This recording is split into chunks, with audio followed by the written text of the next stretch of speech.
Hope that gets you thinking just for a bit of a laugh. And we're on Twitter. I'm on Twitter. You can find me on Twitter. You can find me on Facebook and Instagram and all the usual places to go, LinkedIn as well. Sunderland school teacher Tom Biggins has a packed classroom. Couldn't be happier. Tom teaches at St Bennett's Primary School, but he's created a daily timetable and taken lessons online during the lockdown. Yesterday, Mr. B's live lessons on YouTube attracted 2,500 views. Well done. Parents like David Rose says it's a big help with some homeschooling. The kids have actually enjoyed feeling as close as you can get to sort of being in a classroom and being able to listen and engage and get involved with the tasks that he's been setting. Really good stuff, really innovative and an excellent way of keeping kids ticking over with their education. And David's son is 10-year-old Jake. I feel like I'm in a classroom instead of just working by myself and writing words down on paper. Once you've done all your work, you can talk to people in the chat. Here's another online pupil, Seb. I've loved joining Mr. B's live lessons. It's much more interesting than working on my own, and I get the chance to say hi to my friends. Well, here he is, Mr. B. Thank you very much for joining us today, Mr. Tom Biggins. How big are you on YouTube? Thanks for having us on, Alfie. Yes. No, it's going really well. It was something I obviously originally set up just for my kids and thought, well, if my kids can profit from it, why can't others? So it's going well. It's going well. And do they go out live or do you pre-record them and then launch them? No, they go out live. So every morning I do them at about 10 o'clock. And it was one of those things where I could have sent out lessons and I could probably have done more lessons if I'd pre-recorded them, because I do them when I want. I can edit out all the mistakes I make, because trust me, there's a lot. But with us doing them live, it's great because I can interact with the kids, because there's a chat on the side. So I can ask the kids questions, they can engage, and it's great to see the children talking to each other. And had a few arguments in the chat yesterday because those two people thought different answers were right. But that's the thing that we did the lessons for. So that social interaction that they're missing, not just the sort of the work from the school. Do you find different kids answer now who might have found it a little bit more nervy to do so inside the classroom? Definitely. We've still got the ones that always shout out, because somehow can still shout out even when they're on their YouTube. In capitals.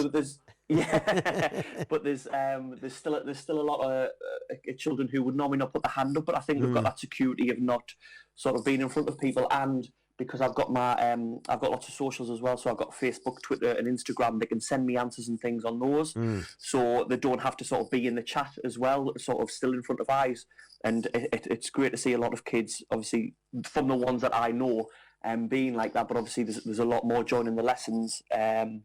So there's a lot of children that I'm starting to learn, because they're starting to come more regularly. But if it's helping the parents out there and the children, I think the parents is a big thing, because I think lots of people are thinking about the children and the engagement and stuff like that. But the support for the children is hard as well, for parents who are at home and they're working. You know what I mean? It's not a holiday that we're all on at the minute. And if it's just an hour or so where I can sort of give them that support, and I've got a great team that I work with, another 4 teachers. I have to give them a shout out, because I got told if I didn't, I was going to get into trouble. So it was Mrs. Rice, Miss Allison, Mrs. Carthy and Mrs. Donaldson. They moderate the chat for us to make sure everything's okay. They help me with getting worksheets ready. They help me with helping the kids when they're stuck. So I am the ugly mug on the camera, but it's not just sort of my efforts that's going into it. Team event. And does it take more preparation doing one of these classes than it would inside the classroom, just you and the kids? Yeah, a lot more. I think with all the teachers I've talked to in my area and other teachers that I've seen on Twitter and stuff like that, normally when you're planning a lesson, you plan something, you think, in that section I'll talk about that, and you know that you can talk about that because you've taught it numerous times without having to write notes down or anything like that. If you're making a worksheet for a kid at home, we don't know whether the children's going to be tuning into the live lesson, whether they can, whether they can't. Right. So you have to explain everything, but you can't be there in case they've got any misconceptions or don't understand anything. So you've got to cover everything. So it takes a lot longer to prep the lesson, because you've got to sort of cover every eventuality that you would normally just sort of fight fire in the classroom, if you know what I mean. So in a normal class where you would say Right, kids, here's some information. Right, I'm going to give you 10 minutes to have a look at that and write some things down, and then we'll reconvene in 10 minutes. Do you run it in real time like that, and do you give them gaps, or do you have to, say, present stroke perform for the full lesson? Well, yes, it's a bit hard. So the lessons are about an hour long. So normally in that hour, you would, like you say, you'd do something, you'd set them off on a task, you'd bring them back together, you'd set them off on a task, because obviously their concentration isn't as high as sort of adults. But in the lesson, I just sort of have to go through. So when I ask the children questions, what I'll try and do is I'll put the question out there to them first, because obviously there's a slight delay, and I'll say, put it in the chat what you think the answer to this question is, and then I'll start talking about other things and maybe start giving clues for those children who maybe didn't understand as much, and then I'll have a look at the chat and I'll take those answers. So I'm interactive in that way, but in the way of sort of go off and do this task, I don't do that. The lesson is all you need to do it is a pen and a piece of paper, or a pencil and a piece of paper, depending on what we're doing. Come along, and then we have worksheets that you can do after the lesson. So you can go and you can download them, and all the work will link to the lesson. Obviously, it's a live lesson, but it stays up. So if the children need to go back to it to see anything that they didn't understand or they forgot, they can go back to it, which obviously they can't normally in the classroom. So that does help with if the question's on something they learned in the first 5-10 minutes, and it's sort of an hour later when they're doing the worksheet. So that helps them get around that sort of issue. Were you a bit of a whiz online before all this, or have you had to get up to speed with some other stuff?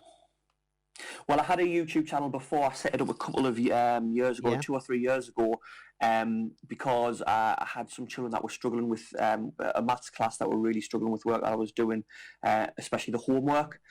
So I set it up, and I didn't do anything live or anything on it there. I set up, just sent out videos that would help the children with the homework. So I'd make a video each week, put it up there. So I did have the YouTube channel, and that did start to get a few following, but I didn't really do much with it. It was just sort of the homework. I've never done a live lesson or a live stream or anything like that before, so I had to get up to date with that. So I was quite a little bit tech savvy, but I have had to learn a lot of new things. But I take my cap off to, we've got a couple of teachers at my school as well. I think there's 3 other teachers that have started doing stuff on YouTube.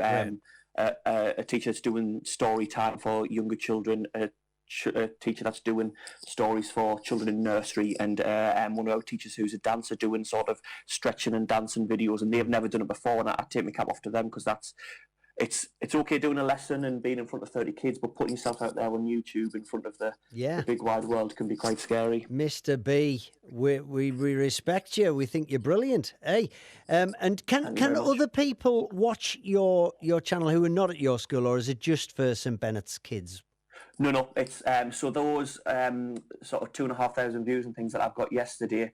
Obviously, my classes are aimed at year 5 and 6 children, because that's the year that I'm in. That was from children from all over the UK, some from different countries and things. So how do we find you? What YouTube channel should we be looking for? Well, if you just type in Mr. Biggins on YouTube, or you type youtube.com/Mr. Biggins, I'll come up. Or if you need sort of, I've got a schedule up and everything of all the lessons that I do. On my Facebook, Instagram, and Twitter, and they're all Mr. Biggins 123, and you can find me easily there. I normally do a lesson every week, but this week there isn't one on a Thursday because I'm actually in school looking after key workers' children. But apart from that, it's normally every day. Mr. Biggins, brilliant, great to chat to you. Really enjoyed that chat. Thank you very much. No, absolute pleasure. And if you're one of his students, or if you've seen any of his YouTubes, give us a ring, 0800 234 6565. You can text 81333, start your text BBC, and yet tell us anyone else you've been enjoying on YouTube, whether you're actually using it for anything else. I've become a YouTuber myself, but very early days, I'm making lots of mistakes. I'm not even going to tell you about it yet. But it's just... I did that classic mistake where, you can have your phone, your video things on landscape or portrait, and I don't know the difference. So I did the wrong thing for about my first 4 or 5 videos, and I didn't know what I was doing wrong. That's where I'm at. 0800 234 6565. You can text us 81333, start your text BBC.